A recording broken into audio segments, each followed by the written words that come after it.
Hello! This is going to be subscription talk number 2. Like I said in my previous videos, it's a very light week subscription-wise for me. I think I got 3 books and a back-ordered book. So, I mean, if anybody has any recommendations on books to pick up, it's like this, I don't know, semester, or like this week. Because, like, the rest of my weeks pretty much are full, but, I mean, this one, like I said, I got 3 books and a backorder book, so technically I only got 3 books. But, I mean, I'll make with what I had. First is Flash 10 here, and lo and behold, the Weather Wizard is back. I cannot escape it. Like, I just bitched about this last night on a video I made, that I see the Flash in every DC book I read. Or, not the Flash, I see the Weather Wizard in every DC book I read. And now I get Flash 10, there's the Weather Wizard. Oh, good times, good times. Well, in the story, the Weather Wizard he's gonna flood this town, and then the Flash makes like a draft vortex to get the water out of the town. He like rips it through Main Street and takes it to the ocean. The Weather Wizard finds out that his brother's wife was the one that killed him, and he grabs her hand, and then summons like a massive bolt of lightning to strike them both, saying like, you sent him to hell, let's join them.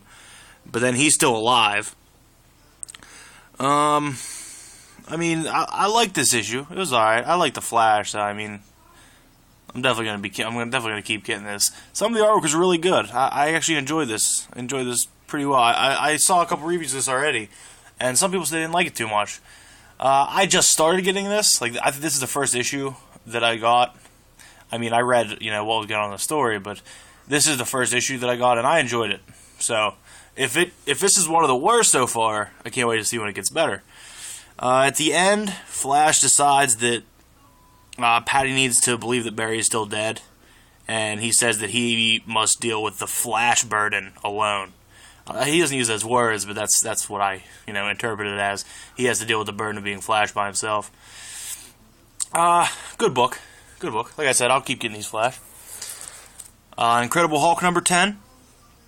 This is Tom Rainey art, and I really enjoyed this art. It was a lot better than a lot of the books I've seen recently. And I don't know if I've ran into Tom Rainey art before, but I really liked it in this book. And on the cover here, I don't exactly know who did the cover. I don't know, does that say Morales? I don't know. But he has hair on the cover. It looks like the old school Hulk with like the fade. But inside it's a bald Hulk. And it's just weird for me. I'm pretty sure he's been bald the past couple issues. This is the first issue of this I got as well. I have some of the back issues, I just haven't read them. I don't know why. I mean, I read what was going on in the story before I read this, but decided I'd just hop in here. It's kind of a weird time because it's, part 3 of a story arc or whatever, but I decided to give it a chance, and I liked it. There is, on the cover there, that bear. It's actually a cybernetic grizzly bear. They breathe methane and can maul in 0 gravity. What? This whole issue takes place in the Never Lab, which is a Soviet secret orbiting war base. Like, and everybody on it still believes like the Soviet Union is still around, that Russia is king. Because they were up, it was built before the Berlin Wall went down, and then when the Berlin Wall went down, everything went crazy up there, and they still all believe it. And this big crazy guy says, he's like the ultimate Soviet guy. I guess he's like a Soviet super soldier or something. But he says, tonight I will eat grilled American and make love to many bears. Now that just gives you a hint of what's going on up there. Just some crazy stuff. And he turns off the gravity in the space, so then they start fighting. And then somebody turns it back on, and then Hulk breaches the hull. There's a hole in it, but he catches on and gets back in. And the guy's like hanging on to the hull, and Hulk punches him. Like it doesn't show him punching it, but it has him like looking down at him. And then the next panel is like a full page panel of just the guy's face exploded. Like, it's like bones of his face and his eyes just floating around in 0 gravity. It was a great panel. Very aesthetically pleasing. Used it again. There's the Stay Angry storyline is because he has to stay angry so Banner doesn't come back. And, it's the opposite of how Hulk used to be. And there's a time where there's a part of this book where he picks up a fire extinguisher and beats himself on the head with it so he can stay angry. And then when he escapes the station after killing the guy, after blowing his face apart, he actually takes a ship, but he doesn't know how to drive it, so he relaxes and lets Banner take over. And then, they don't show any of that, but then when he wakes up, he has a gun in his face, and that gun is Kraven. And I'm pumped for next issue. I love Kraven, and I can't wait to see Hulk versus Kraven. Pretty excited about that. I like this issue, definitely not dropping it. Here's my back issue book, X-Men 30. This is a great cover right here. I like the covers they've been doing on these. And, just one interesting thing I found out at the beginning is that their ship only uses fuel when it's taken off and landing. It runs on like particles from the atmosphere or like ion particles or something, and like it rises to 300,000 feet and then just glides, and then it does that every so often. But they only use fuel. It was very green, and it was interesting to me because you won't see that in any other like generation of comic books. Anything talking about being green is, I just like that. There's this big monster. You can see these tentacles here, but they find him towards the end. But there's a monster destroying a town, and they show up, and Colossus punches him once, and just destroys him. He just like crumbles, and then he just starts like disintegrating, like very very fast, like decomposing at a super fast rate. And they get a sample, and then Storm takes it to one of her scientists that she knows.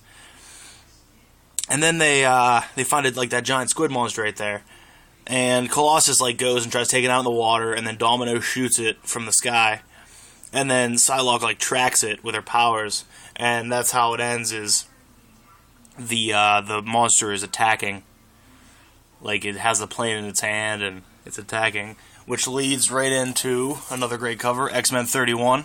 You actually see the big squid monster behind him there. It's pretty great. Like I said, these covers are phenomenal, and I like this team a lot too. I really do.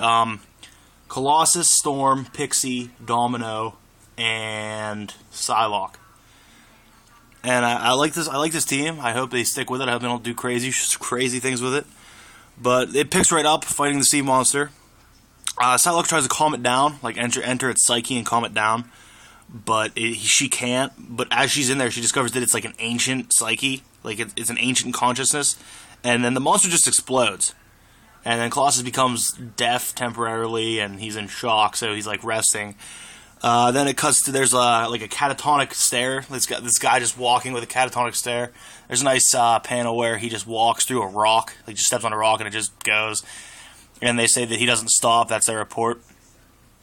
And then the scientist calls and tells Storm that it's a new species of mutants.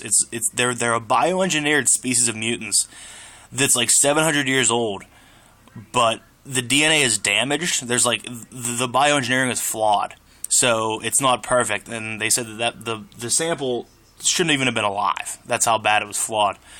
And then they talk about how some guy in the scientist in a lab had to have been doing this for years, and they should just prepare for the worst.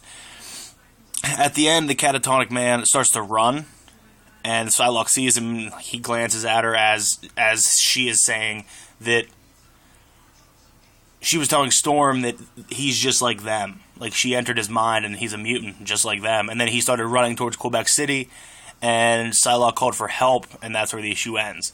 So I'm pretty excited for the next issue. This was my pick of the week. I mean, I didn't have much to pick from, but I really did like this issue. The new species of mutants I'm really excited to see about. I mean, there haven't been a lot of mutants. I don't know, Marvel went a little crazy with it, so if they just keep it toned down and don't go crazy and make 5-6 new mutants every issue to like have ongoing stories, then I think we'll be okay. And who knows, whatever's gonna happen in AVX, maybe mutants will come back. I don't know. I'm pumped on AVX, by the way, but I don't have a book this week.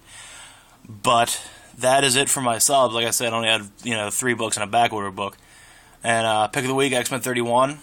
Hopefully I'll be making another rant video here shortly. I don't know.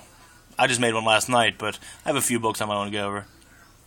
I'm not sure, but thanks for watching, guys. And remember, have a great day.